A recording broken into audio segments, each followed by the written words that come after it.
అలాగే వాళ్ళ అత్తగారు రూతు గ్రంథానికి వెళ్దాం. రూతు గ్రంథానికి వెళ్తే ఒక్కసారి రూతు గ్రంథం 1వ అధ్యాయం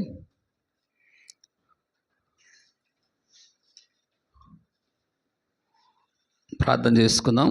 ఈ సమయంలో ప్రార్థన చేసుకుందాం.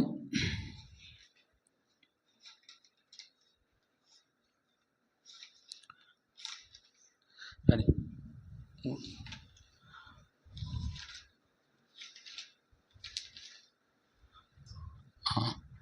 ప్రార్థన చేసుకుని మమ్మల్ని ఎంతగానో ప్రేమించిన మా ప్రియా పరలోకపు తండ్రి, పరిశుద్ధుడు అయిన మా దేవ, వాక్యంలోకి వెళ్ళబోతుండగా మీ సన్నిధి మీ తోడు ఉంచి ప్రభా, నువ్వు నా ప్రక్కనే నిలబడి మీ సన్నిధి ఉంచయ్యా. మాట్లాడుతున్న మాట నా మాటగా కాకుండా నీ ప్రసన్నత ఉంచి నీ ప్రజలకు అర్థమయ్యే రీతిలో మీరే బోధించమని యేసు నామములో అడుగుతున్నాను తండ్రి, ఆమేన్. ఈరోజు రూతు గ్రంథంలో ఒక ఇద్దరు మనకి బాగా పరిచయస్తులు. ఒకరు రూతు, మరొక ఆమె నయోమి. ఇద్దరి జీవితాల్లో చాలాసార్లు నేను చెప్పాను, కానీ ఈరోజు కొత్తగా దేవుని యొక్క వాక్యం నుంచి చూద్దాం. చూడండి, దేవుని కృపను ఆశ్రయించిన వారికి ఆయన విడవడు. అంశం ఏంటి చెప్పండి? దేవుని కృపను ఆశ్రయించి వారిని ఆయన విడవడు, వారిని విడిపించి ఘనపరుస్తాడు. అంశం, వారిని విడిపిస్తాడు. విడిచిపెట్టేవాడు కాదు, కష్టాల్లో వారిని ఇబ్బందులు విడిచిపెట్టేవాడు కాదు, అలాగే వారిని విడిపించి ఘనపరిచే దేవుడుగా ఉంటాడు. ఇక్కడ మన రూతు గ్రంథంలో 1వ అధ్యాయంలో చూస్తే నిజమైన భక్తి అనేది ఎలా ఉంటుందో మనం చూడగలుగుతాం. ఒకసారి చదవండి. రూతు గ్రంథం 1వ అధ్యాయం 16వ వాక్యాన్ని మనం చదువుదాం. 16, 17 కూడా. నా వెంబడి రావద్దని, నన్ను విడిచిపెట్టవద్దని బ్రతిమాలు కొనవద్దు. నువ్వు వెళ్ళిన చోటికే నేను వచ్చేదను. నీ జనమే నా జనము, నీ దేవుడే నా దేవుడు. ఇక్కడ మనం చూస్తాలు, ఇక్కడ నిజమైన భక్తి అనేది ఏంటంటే పరిస్థితులపై ఆధారపడక రూతులో విశ్వాసం కలిగి విశ్వాసం మీద దృష్టి పెట్టింది. ఆమె భవిష్యత్తు లేకున్నా నయోముని విడిచిపెట్టలేదు. ఆమె భవిష్యత్తులో ఎలా ఉంటుందో తెలియదు, భవిష్యత్తు పరిస్థితులు ఎలా ఉంటాయో తెలియవు, కానీ ఆమె మాత్రం పరిస్థితుల వైపు చూడక, సమస్యల వైపు చూడక, ఇబ్బందుల వైపు చూడక ఎవరి మీద దృష్టి పెట్టిందంటే రూతు మీద, అలాగే దేవుని పైన దృష్టి పెట్టింది.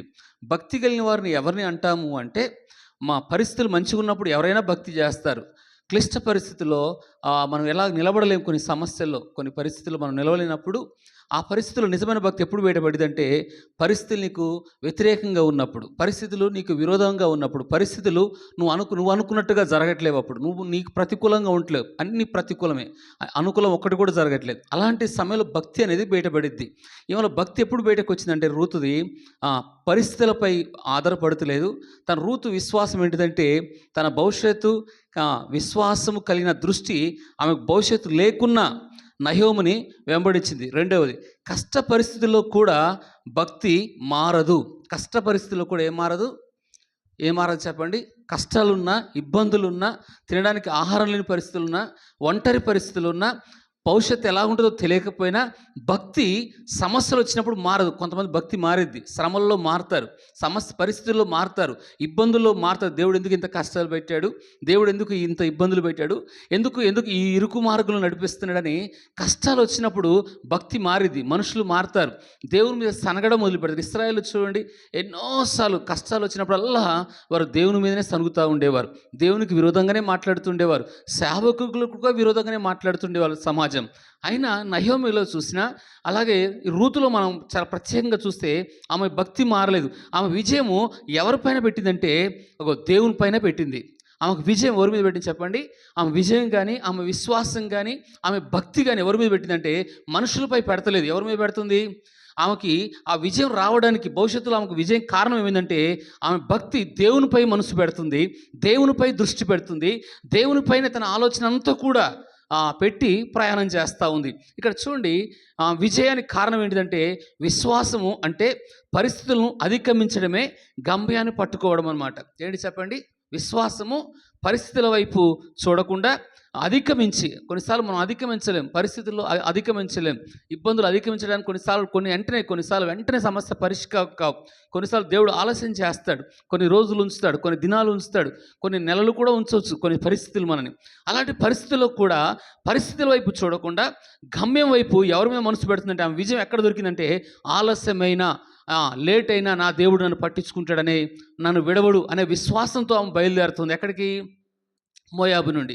ఆమె అత్తను వెంబడిస్తుంది. చూడండి, ఈమె జీవితంలో చూస్తే ఏం చూసి ఆమెను వెంబడిస్తుందంటే ఏమి చూడలేదు, కానీ ఆమెలో ఉన్న దేవుని చూసిందనమాట. ఊర్లో నహోమిలో దేవుని శక్తి ఏంటిదో, దేవుని ప్రేమ ఏంటిదో.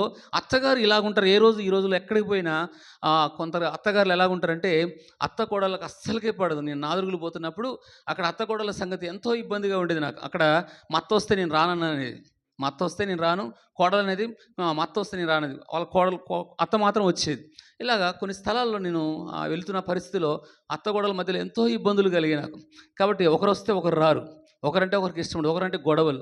కాబట్టి వీళ్ళిద్దరు మాత్రం కొన్ని లోకంలో ఒక సామెత ఉంటుందంటే, అత్త తల్లి కాదు, కోడలు బిడ్డ కాదు. లోకంలో అది ఇప్పుడు వరకు 99% అదే జరుగుతుంది. 100కి ఒక్కరు ఎవరో ఉంటారు. కానీ ఈమె జీవితంలో మనం చూస్తే అత్త ఏమైపోయిందంటే తల్లి అయిపోయింది. ఏమైపోయింది చెప్పండి?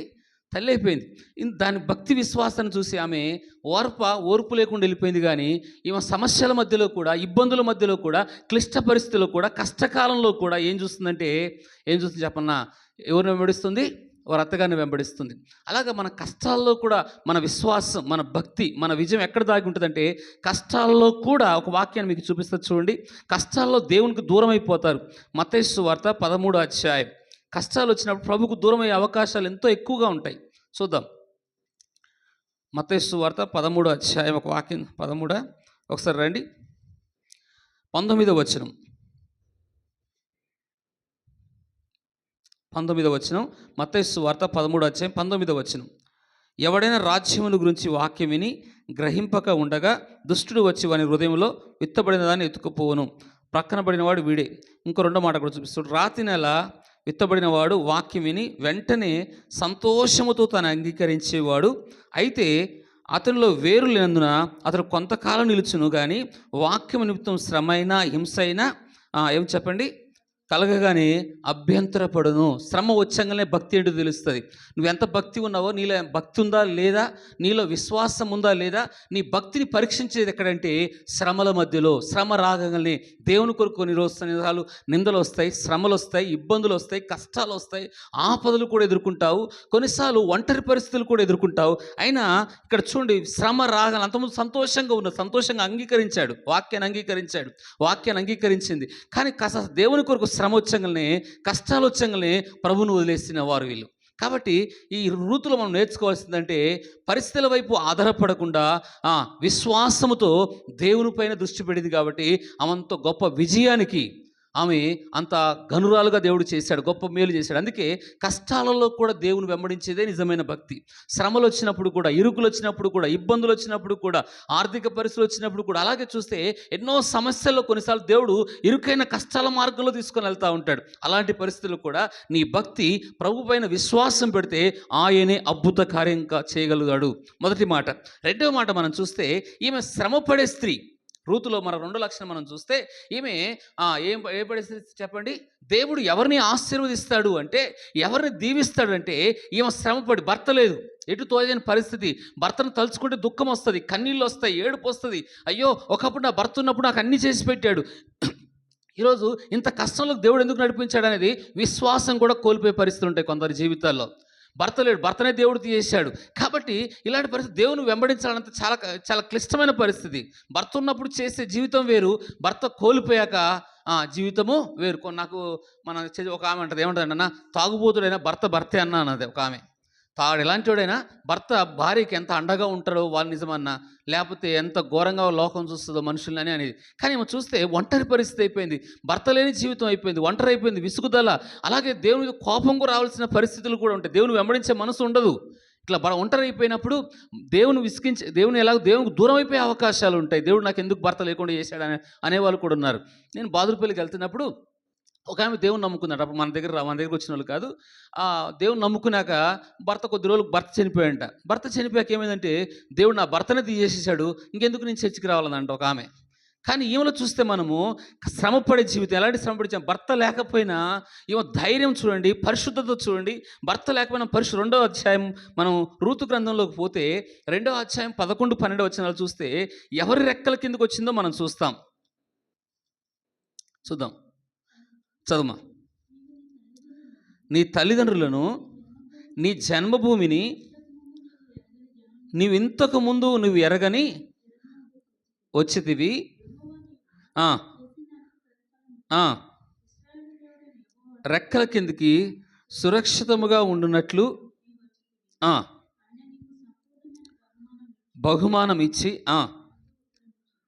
ఇక్కడ 2, 11, 12 వచనం చూస్తే రూతులో శ్రమపడే జీవితము, అలాగే పొలంలోకి వెళ్ళిన పరిశుద్ధ జీవితం మీద కనబడేది. కష్టపడే జీవితాన్ని దేవుడు ఆశీర్వదిస్తాడు. దేవుడు ఎవరిని ఇంట్లో కూర్చొని పని చేయకుండా, స్త్రీ అయినా పురుషుడైనా, ఈరోజు కొంతమంది రోడ్ల మీద చూస్తూ ఉంటే యవనస్తులే పిల్లల్ని ఎత్తుకుంటారు, ఆ పిల్లలకు చూపిస్తూ అడుక్కుంటూ ఉంటారు. చాలామంది అడుక్కుంటారు. కష్టపడడానికి వాళ్ళు ముసలోళ్ళు అయితే వాళ్ళకి ఇవ్వచ్చు, మనం తప్పులేదు. ముసలోళ్ళకి దాన ధర్మ కార్యాలు ప్రభువు కూడా ఇవ్వమంటాడు, అనాథలకు ఇవ్వమంటాడు, దిక్కులేని వాళ్ళకి ఇవ్వమంటాడు. కానీ యవనస్తులకు దేవుడు ఇవ్వమని, పని చేసుకునే వారికి దేవుడు ఇవ్వమని చెప్పలేదు. కానీ విధవరాలు అయినప్పటికీ కూడా, విధవరాలు చాలామంది అడుక్కుంటుంటారు ఈ రోజుల్లో కూడా. కానీ పొలానికి వెళ్ళి పని చేసే కష్టజీవి. ఎక్కడికి వెళ్ళింది చెప్పండి? పొలంలో